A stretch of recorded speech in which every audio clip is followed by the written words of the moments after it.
నా పేరు ఎస్తేర్ రాణి అండి. భీమవరం దగ్గర దిర్స్మర్ నుంచి వచ్చానండి. మా బాబుకి బ్రెయిన్ ఆపరేషన్ చేశారండి. మా బాబు పరిస్థితి అయితే ఏం బాగాలేదండి. హాస్పిటల్కి తీసుకెళ్ళిన తర్వాత మా బాబుని అక్కడ వెంటిలేటర్ మీద పెట్టారండి. బాబుకి ఆపరేషన్ అయితే చేస్తామమ్మా, చేయమంటే చేస్తాము కానీ మేము చెప్పలేమనేసి అన్నారండి. అప్పుడు మా చిన్నాన్నగారు వచ్చి ప్రార్థన తైలం తీసుకొచ్చారండి.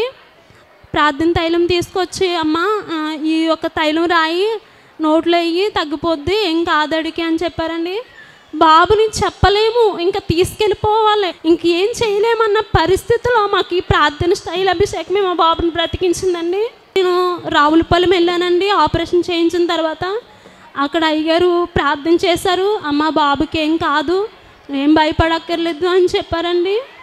అయ్యగారు ప్రార్థన చేసిన తర్వాత మా బాబు మాట్లాడుతున్నాడండి. దేవుడు జ్ఞానం ఇచ్చాడు. కాళ్ళు చెయ్య అన్నీ కూడా సమస్తము సాధ్యమైన దేవుడికి. డాక్టర్స్ మాటలను కూడా వ్యక్తం చేసి ఇస్సాక్ అయ్యగారు ప్రార్థన ద్వారానే, కేవలం ఒక తైలాభిషేకం ద్వారానే బిడ్డను స్వస్థపరిచాడండి దేవుడు. వేలాది కోట్లాది వందనాలండి.